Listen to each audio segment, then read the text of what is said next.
Assalamualaikum warahmatullahi wabarakatuh. Teman-teman mahasiswa, selamat bergabung dalam pembelajaran dalam jaringan mata kuliah dasar-dasar komunikasi pembangunan.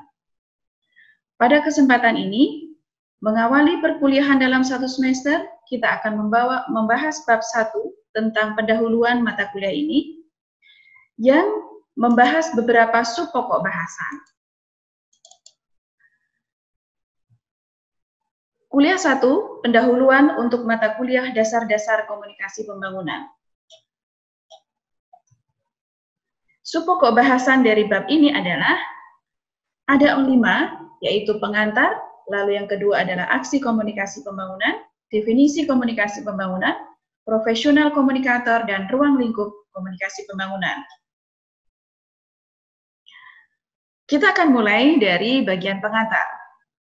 Pada bagian ini, sebelum masuk pada definisi tentang komunikasi pembangunan, kita akan mempelajari apa itu pembangunan dan apakah pembangunan itu selalu menunjukkan keberhasilan atau dia juga punya dampak negatif. Nah, kita sudah tahu bahwa keberhasilan pembangunan di berbagai bidang ya, telah menghasilkan perubahan ke arah yang kita harapkan sesuai dengan tujuan pembangunan itu. Semakin membaiknya infrastruktur misalnya, itu sudah menjadi suatu yang nyata terlihat dari suatu hasil pembangunan. Perubahan pola pikir masyarakat, misalnya dari yang tidak rasional menjadi lebih rasional, dari yang kurang maju menjadi lebih maju. Nah, di sisi lain, pembangunan juga menimbulkan sejumlah masalah sosial yang seringkali kita sebut sebagai dampak negatif dari pembangunan. Program-program pembangunan diorganisir melalui kementerian dan lembaga sejak pembangunan 5 tahun atau kita sebut dengan pelita. Ya. Sejak pelita pertama tahun 1969 sampai sekarang. Nah, dalam rangka mengelola program pembangunan tersebut, orang-orang bekerja sama untuk melakukan suatu aktivitas. Ya, aktivitas program pembangunan itu mulai dari perencanaan sampai evaluasi program.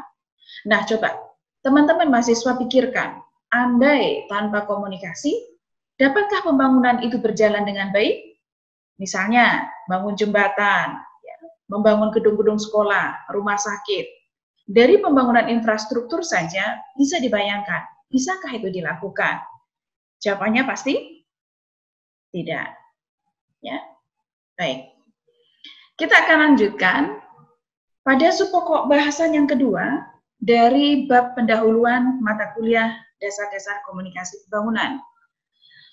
Pada bagian ini kita akan membahas contoh-contoh nyata bagaimana komunikasi itu dilakukan ya, dalam rangka melaksanakan program pembangunan. Sebagai contoh, di bidang pertanian, pembangunan bidang pertanian ya, misalnya melalui penyuluhan pertanian. Melalui kelompok tani, para penyuluh memberikan edukasi, ya, informasi, ya, proses-proses komunikasi di dalam kelompok tentang suatu teknologi baru. Nah, itu sebagai contoh program komunikasi pembangunan atau aksi komunikasi pembangunan dalam bidang pertanian. Lalu, teman-teman tentu pernah mendengar tentang kampanye ASI eksklusif. Ada istilah 1000 hari pertama kelahiran. Nah, itu kan bagian dari cara mengedukasi ibu-ibu untuk mau memberikan ASI-nya pada bayinya ya, secara eksklusif pada 1000 hari pertama kelahiran. 1000 hari pertama kehidupan. Ya. Lalu ada kampanye bebas buta huruf.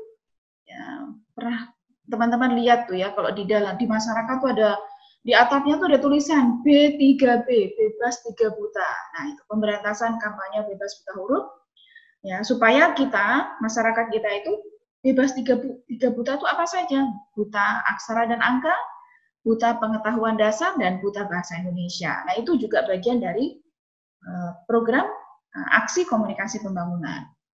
Bidang pendidikan.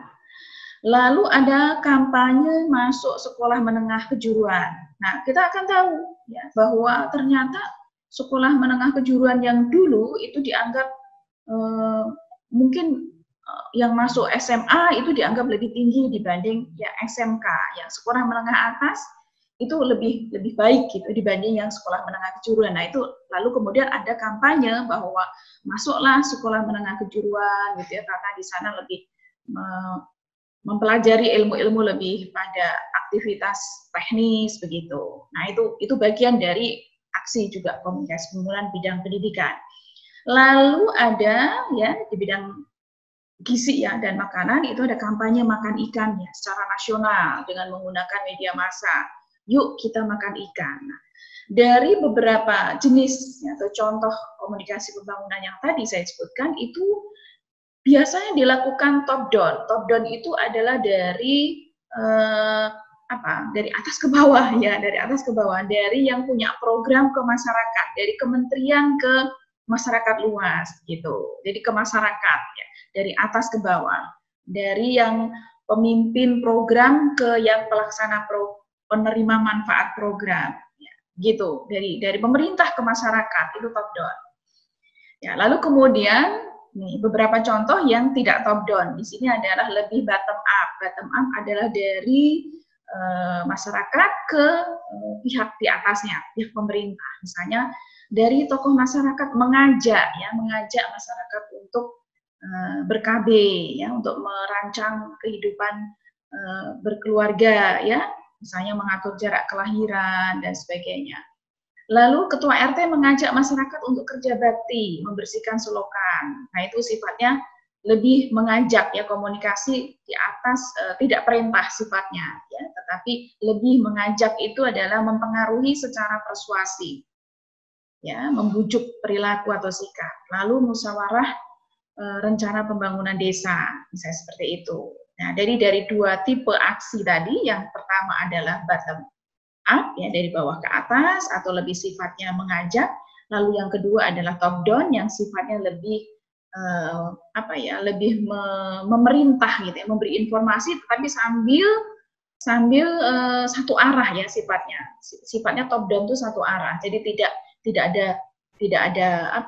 ada yang mengajak dalam konteks persuasif musyawarah, tidak ada, tapi top down sifatnya ya, satu arah. Nanti kita akan bahas di model-model komunikasi ya.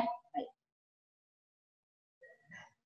Ya, tadi kita sudah bahas komunikasi bidang pertanian, kesehatan ya. Sekarang yang spesifik untuk contoh komunikasi pembangunan bidang pertanian. Nah, ini ada penyuluhan lalu bimbingan massal atau BIMAS di era tahun 1970-an ya, di mana di sana ada konsep revolusi hijau. Nah, proses komunikasi dilakukan melalui pendekatan ya, komunikasi massa menggunakan media massa. Zaman itu adalah televisi, koran dan film, media cetak maupun media elektronik.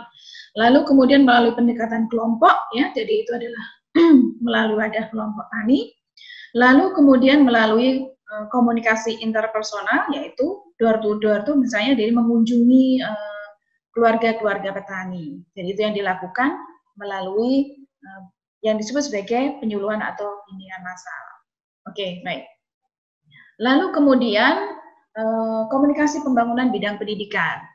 Teman-teman tahu tentang istilah universitas terbuka di Indonesia ya, tapi kemudian di Cina ada namanya China Education and Research Network. Nah, ini adalah kalau di Cina, kalau di Indonesia kita tahu universitas terbuka ya, jadi tidak bertemu di kelas, tetapi melalui media-media pembelajaran online juga. Ya. Nah, di Cina itu ada platform, ya platform itu adalah ya program ya yang menyediakan layanan internet untuk inisiatif pembelajaran jarak jauh di Cina. Dan ini memungkinkan studi tentang aplikasi internet generasi berikutnya, ya, bertindak sebagai basis budaya untuk profesional informasi dan jaringan di Tiongkok. Jadi intinya adalah komunikasi melalui media internet ya, untuk bidang pendidikan jarak jauh. Oke? Lalu mendukung dan menjamin implementasi sejumlah proyek aplikasi internet penting di Cina. Nah, ini yang masih tentang China Education Research Network tadi ya, meningkatkan infrastruktur informasi di Cina. Jadi pemberian informasi atau distribusi informasi menjadi lebih luas karena menggunakan jaringan internet. Lalu mempersingkat kesenjangan antara China ya dan China dalam industri informasi dan memainkan peran dalam inisiatif informasi di China. Ini kayaknya ada yang terlewat nih, ya, kesenjangan informasi China mana dan Barat nih. Mungkin Timur dan Barat. Oke, nanti kita cek ya. Baik, kita lanjutkan ke komunikasi bidang kesehatan. Nah, ini masih cerita dunia ya. Ada Satellite, ya, organisasi nirlaba internasional yang menggunakan teknologi ya, antar jaringan atau internet networking untuk melayani komunikasi kesehatan dan kebutuhan informasi ke negara-negara berkembang. Nah, lalu kemudian WHO mencanangkan ada komunikasi kesehatan. Oke, baik. Kemudian kita akan lanjutkan contoh yang di Indonesia. Bagaimana kampanye kesehatan di Indonesia, misalnya tentang perilaku hidup bersih dan sehat, atau kita singkat dengan PHBS. Lalu, di era pandemi COVID-19 ini, dibentuk Satgas COVID dari tingkat pemerintah pusat sampai ke desa-desa untuk menyampaikan informasi tentang protokol kesehatan dalam pencegahan dan penanggulangan COVID-19. Demikian, ya. Oke, baik, teman-teman. Kita akan lanjutkan pada komunikasi pembangunan bidang keluarga berencana, ya, sebagai contoh dari aksi komunikasi pembangunan menurut bidang, ya. Nah, di Indonesia sejak tahun 70 itu ada kampanye tentang keluarga berencana. Nah, waktu itu tenaga penyuluh, ya, apa disebut sebagai PLKB, ya, petugas lapangan keluarga berencana, itu dia mendatangi rumah-rumah, ya, mendatangi rumah-rumah untuk berkonsultasi, memberikan konsultasi kepada rumah tangga, ya, pasangan suami istri atau pasangan usia subur untuk menjaga jarak kelahiran. Nah, ini dikatakan sebagai motor penggerak, itu maksudnya sebagai orang yang atau pihak yang memberikan informasi yang utama untuk masyarakat dalam menyosialisasikan program tadi kependudukan, mengatur jarak kelahiran, lalu kemudian bagaimana proses ber-KB, ya, menggunakan alat kontrasepsi dan sebagainya.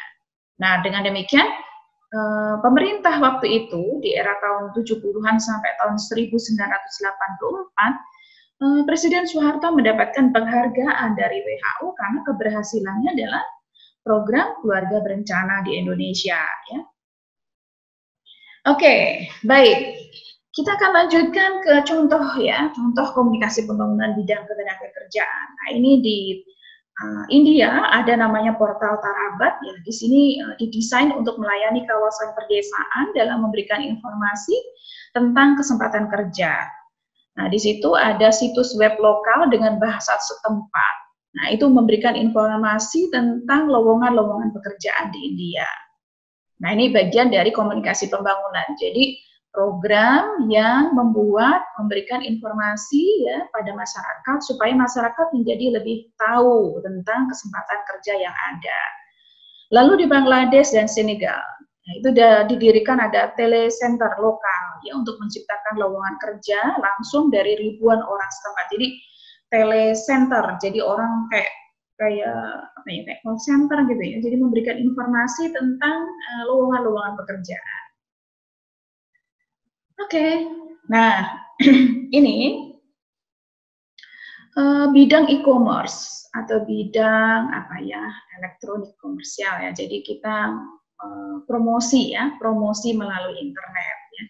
Nah, aplikasi ini diintroduksikan ke masyarakat melalui Kementerian Komunikasi dan Informatika, Kemenkominfo, di mana setiap kecamatan tersambung, ya, atau terhubung dengan jaringan internet, ya. Nah, hingga tahun 2012 sesuai dengan program, ya, layanan internet kecamatan PLIK, ya. Jadi setiap kecamatan ada tempat di mana orang bisa terkoneksi melalui jaringan internet untuk kebutuhan dia, ya. Oke, lalu kemudian berikutnya komunikasi pembangunan bidang lingkungan hidup. Nah, teknologi informasi juga menawarkan solusi penting untuk mengatasi problem monitoring. Nah, di sini salah satunya adalah memantau kualitas air di kawasan pedesaan. Nah, ini ya, kenapa dilakukan? Karena bisa terjadi resiko kesehatan yang bermakna, itu maksudnya penting, ya, seperti parasit dan penyakit yang bersumber dari air. Nah, kecuali kualitas itu dipantau dan dikendalikan dengan tepat, maka komunikasi informasi bidang lingkungan ini adalah memonitor kualitas air pedesaan, lalu memberikan informasi kepada masyarakat tentang bagaimana kualitas air mereka, ya, dan kemudian itu sambil memberikan informasi bahwa oh airnya sehat, oh airnya kurang sehat, harus diolah dulu dan sebagainya. Oke, baik. Oke, teman-teman, kita lanjutkan ke sub-pokok bahasan ketiga dari bab pendahuluan mata kuliah komunikasi pembangunan, yaitu tentang konsep komunikasi pembangunan.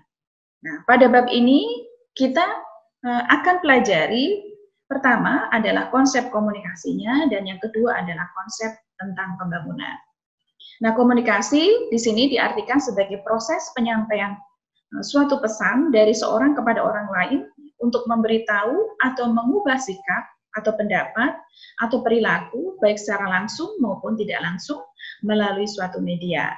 Jadi ada proses, ya, penyampaian dari siapa? Dari seseorang kepada orang lain. Ya, apa yang disampaikan? Ya, untuk apa? Ya, itu adalah menyampaikan suatu informasi untuk, ya, membuat orang itu menjadi tahu atau berubah sikapnya atau berubah pendapatnya dan perilakunya, ya, baik langsung maupun melalui media. Oke, ingat ya, ada proses, ya, lalu kemudian ada dua orang yang terlibat, dua pihak yang terlibat, lalu ada tujuan yang dilakukan melalui media atau bukan media.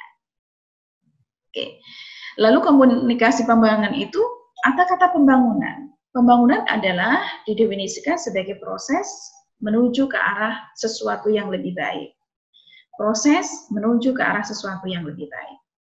Nah, kalau kita gabung, maka definisi komunikasi pembangunan adalah komunikasi pembangunan menciptakan mekanisme untuk memperluas akses masyarakat ke informasi, ya, tentang apa? Tentang reformasi yang memperkuat kemampuan masyarakat atau klien untuk mendengarkan konstituensinya, ya, dan bernegosiasi dengan para pemangku kepentingan, memberdayakan organisasi akar rumput untuk mencapai proses yang lebih partisipatif, dan melakukan kegiatan komunikasi yang didasarkan pada penelitian.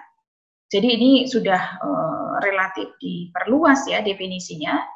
Kalau yang pertama tadi kita mendefinisikan komunikasi adalah proses untuk menyampaikan suatu pesan atau informasi dari satu pihak ke pihak lain, ya, baik itu untuk merubah sikap, pendapat, perilaku. Nah, setelah digabung, ya, di bawah punya definisi tersendiri tentang komunikasi pembangunan.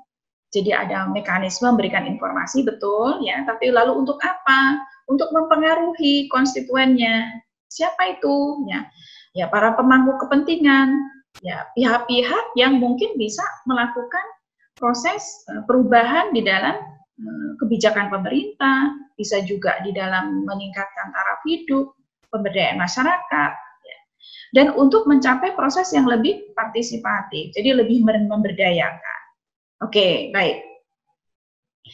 Nah, kita masuk pada tujuan komunikasi pembangunan. Setidaknya ada 5, yaitu menyampaikan informasi, tadi, ya, menyampaikan pesan dari suatu pihak ke pihak lain, mempersuasi, ya, atau menggugah perasaan secara tidak sengaja orang itu mau, gitu ya, berubah, ya, perilakunya, ya, mempersuasi untuk apa? Untuk mengubah perilaku, lalu mengubah pendapat atau opini, dan yang kelima adalah mendorong atau mewujudkan partisipasi masyarakat supaya dia mau terlibat dalam program pembangunan. Dan ini adalah ke arah perubahan sosial atau social change, di mana dia akan meningkatkan taraf hidup masyarakat. Jadi tujuan komunikasi pembangunan yang diawali dengan menyampaikan informasi, tujuannya adalah mempersuasi dan merubah perilaku, mengubah opini dan pendapat, dan yang diakhiri dengan terakhir akhirnya adalah mewujudkan partisi masyarakat dalam program pembangunan supaya meningkat taraf hidup masyarakatnya. Oke. Baik, kita sudah hampir pada sesi sub pokok bahasan yang terakhir, yaitu pentingnya komunikasi pembangunan dan ruang lingkup komunikasi pembangunan. Nah, komunikator pembangunan ya, adalah para pihak ya, yang menjadi sumber informasi. Itu disebut sebagai komunikator pembangunan. Pihak yang menjadi sumber informasi. Nah, di sini ada beberapa ruang lingkup dari komunikasi pembangunan. Artinya, sumber informasinya itu dari mana? Komunikatornya itu dia sebagai apa? Nah, itu yang bidangnya itu yang kemudian menjadi lingkupnya. Yang pertama adalah komunikasi komunitas atau community communication. Di mana ini adalah para pekerja komunitas atau pendamping. Bidang pekerjaannya adalah sebagai para pekerja komunitas atau pendamping. Misalnya apa? Misalnya ada pendamping atau pekerja komunitas, pekerja sosial. Ya, pekerja sosial di Kementerian Sosial nanti kalau teman-teman melihat ada namanya pekerja komunitas. Ya. Di situ ada unit pekerjaan namanya bukan penyuluh sosial tapi PEKSOS, pekerja sosial. Nanti teman-teman bisa lihat, cari ya, googling tentang pekerja sosial. Ya, itu adalah termasuk dalam pekerja komunitas atau dia pendamping di masyarakat. Lalu kemudian ada apa ya, contoh yang lain misalnya lembaga swadaya masyarakat, pekerja sosial masyarakat, itu masuk dalam pekerja komunitas. Lalu kemudian bidang pendidikan, educational communication, seperti penyuluh. Jadi penyuluh itu sebenarnya masuk dalam pendidikan, karena dia kata-katanya itu extension education awalnya penyuluh itu. Jadi dia lebih pada komunikasi bidang pendidikan. Ya, memberi informasi, lalu menyampaikan teknologi baru, supaya apa? Supaya masyarakat menjadi lebih tahu, ya, lebih mengerti dari knowledge-nya, lalu kemudian bisa melakukan suatu aktivitas pekerjaan bidang tertentu, keterampilannya, dan itu masuk dalam komunikasi pendidikan. Pelatih juga begitu, dan guru kita ya pasti tahu lah, kita semua tahu guru itu melakukan proses komunikasi pendidikan ya kepada anak didiknya, mulai dari pendidikan dasar ya, bahkan PAUD ya, pendidikan anak usia dini, lalu pendidikan dasar menengah dan sampai pendidikan tinggi. Oke. Lalu ada yang disebut dengan komunikasi sains. Apa yang dimaksud dengan komunikasi sains? Itu how to communicate sciences. Jadi bagaimana mengkomunikasikan suatu sains ya, ilmu. Ini adalah para petugas biro atau kantor komunikasi yang ada di setiap kantor yang bertugas mengelola informasi untuk disampaikan ke publik agar lebih mudah dimengerti. Jadi sesuatu yang sifatnya itu rumit gitu ya, disederhanakan lalu untuk disampaikan ke masyarakat. Itu masuk dalam komunikasi sains. Dan yang keempat adalah komunikasi strategik ya, atau strategical communication. Itu adalah bagi para perencana komunikasi, di mana strategi komunikasi di setiap badan dan lembaga, dari lembaga pemerintah maupun non-pemerintah. Jadi strategi komunikasi itu adalah perancangan dari suatu proses komunikasi, ya, pelibatan dari pihak-pihak tertentu yang nanti bisa menghasilkan suatu proses ya, strategi melibatkan media, lalu melibatkan media dan juga pihak-pihak atau stakeholder dalam melakukan program komunikasinya.